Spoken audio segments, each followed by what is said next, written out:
Hello there and welcome to another Coffee with Colin, and thank you for joining me. This week is number 2 in our 4-part series around POYOOMF, put on your own oxygen mask first, and it's about self-care.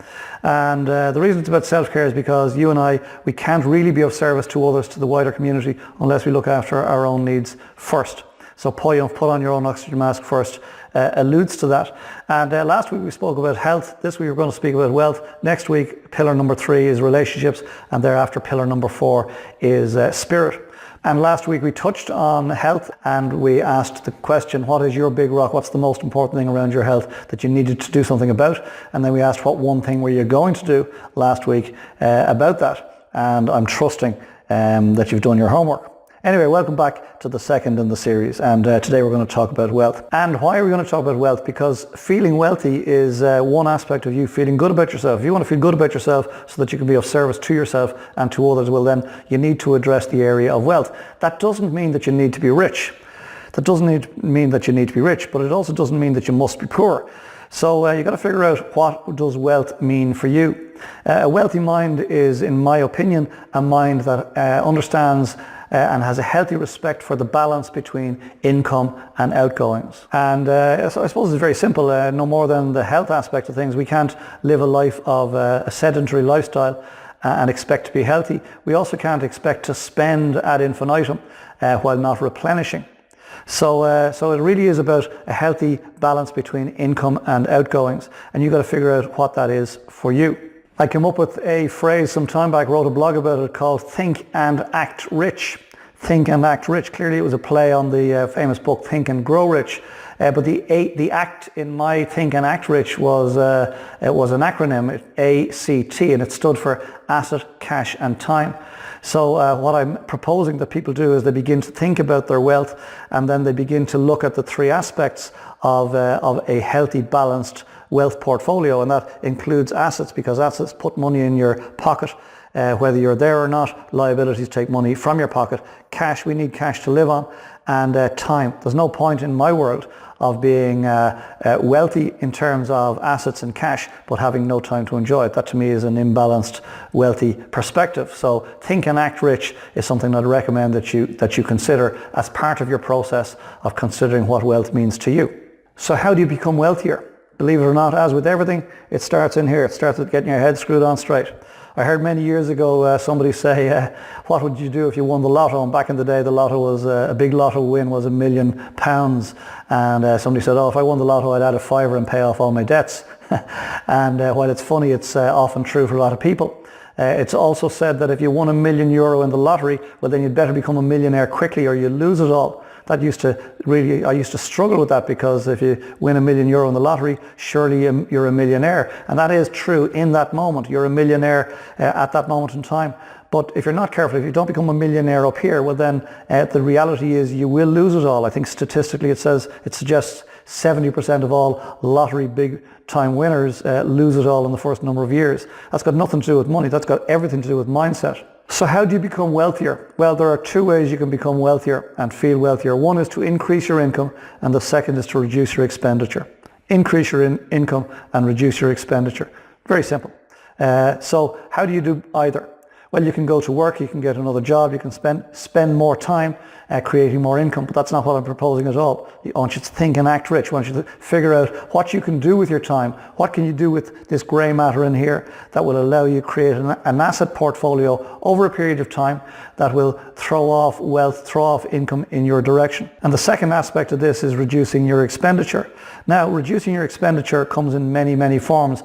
One of the largest expenses that you and I have are taxes, but there are legitimate ways of you reducing your taxes, and all you got to do is you got to think and act rich. You got to think and go and find out, how could you structure your life in such a way? How could you structure your income in such a way? How could you structure your business or your asset portfolio in such a way that you can reduce your tax bill? Because if you can reduce your tax bill by, say, 50%, well then that's 50% more wealth that simply flows to you from the same pot of money, the same pot of income.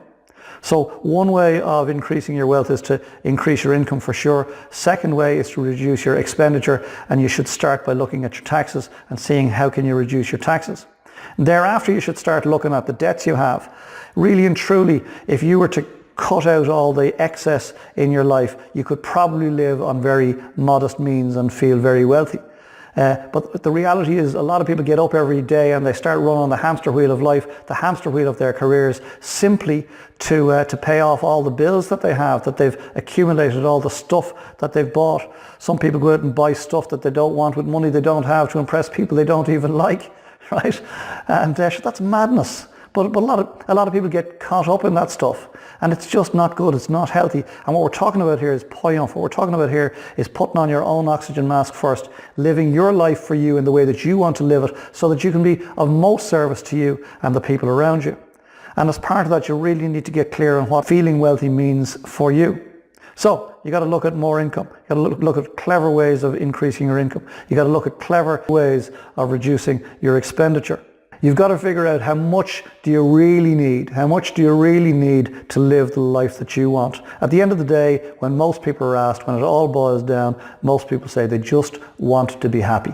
And you perhaps over the years have said, I'll be happy when I get that new car, I'll be happy when I get that new dress, I'll be happy when I get that new house, I'll be happy when, and perhaps you got the new car or the new house or the new dress, and perhaps you were happy for a while, right? And then it wore off, and all of a sudden you weren't happy anymore. So again, what's that about? That's about what's going on up here. That's about getting your head screwed on straight. So the second pillar in the 4 pillars of POYOOMF, of self-care, is around wealth. And really it's about you thinking about what does wealth mean to you and how much is enough. How much is enough? That said, I'm not suggesting that you live a life of poverty, nor anything like it. Why don't you choose to live a life of affluence? Why not? Why don't you choose to live a life of luxury? Because it's there out there for you. The universe will provide. You just got to decide what wealth means to you and then put in place the attention and the intention to make it happen and do the work associated with it. It doesn't happen by accident. So the purpose of this week's Coffee with Colm is to get you thinking about what does wealth mean for you? What area of your wealth mindset is out of whack? Do you not have enough income, or perhaps you do have enough income but you're spending too much?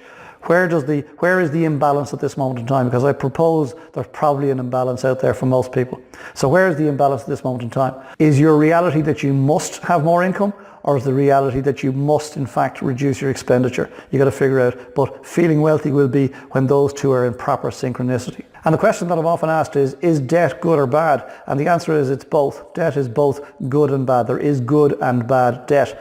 A good debt is where you are able to borrow money to build a business, for example, but the business is properly and clearly and consistently covering that debt. So therefore that's good debt to allow you to expand your business or whatever that might be for you. Okay? Bad debt is consumer debt. Bad debt is where we just build up bills for no good reason other than to satisfy a craving in the moment. That's bad debt. So we've got to figure out what's our balance, what's our mindset around debt. Are we into good debt? Are we into bad debt? Are we afraid of all debt? Got to figure out what's our mindset around it and then take steps to make sure that we put it into the proper balance for ourselves. Put on your own oxygen mask first. So as ever in this series, this POYOOMF series, Coffee with Colm, I'm going to ask two questions. And the first question is the big rock question. What is the big rock? What is the most important aspect of wealth for you at this moment in time that's gnawing at your very being? You know what it is. I don't know what it is. Take some time and figure out what's the most important aspect of wealth that you know needs to change in your life, and then write that down. And the second question, as always in this POYOOMF series, is to ask the question, what one thing could you do next week that would have the biggest positive impact on that big rock around wealth for you? What one thing could you do next week that would have the biggest positive impact on the big rock around wealth for you? And then commit to doing it. And that's the challenge I want to leave you with for this week, please. I want you to commit to yourself, not to me, commit to yourself to do that one thing, to take that one step towards a wealthier lifestyle for you. Do that one thing that you know will have the biggest positive impact on that big rock around a wealthy mindset for you. Think and act rich in this next week. And as ever, thank you for joining me for this week's Coffee with Colm. I hope and trust that you got something from it. If you have done, you think somebody else would benefit, I'd be delighted if you pass the link on. If it's your first time here and you'd like more of this type of stuff, well then pop to the homepage, colmobryanmotivation.com, leave me some details, I'll make sure you get a link like this every week. Most importantly, please consider what's been shared here today. And then equally as importantly, please come back next week and we share another coffee together and I'll ruminate on some other aspect of life and business. In fact, next week is week 3 in our 4-part mini-series around POYOOMF. Week 3 is around relationships. So come back next week and we talk about that. In the meantime, get some good coffee for sure. Get some fresh air for sure.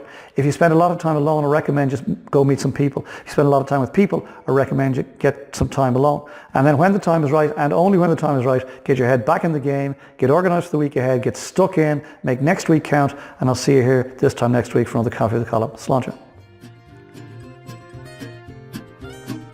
I really love great coffee. Talk to you soon. Bye for now.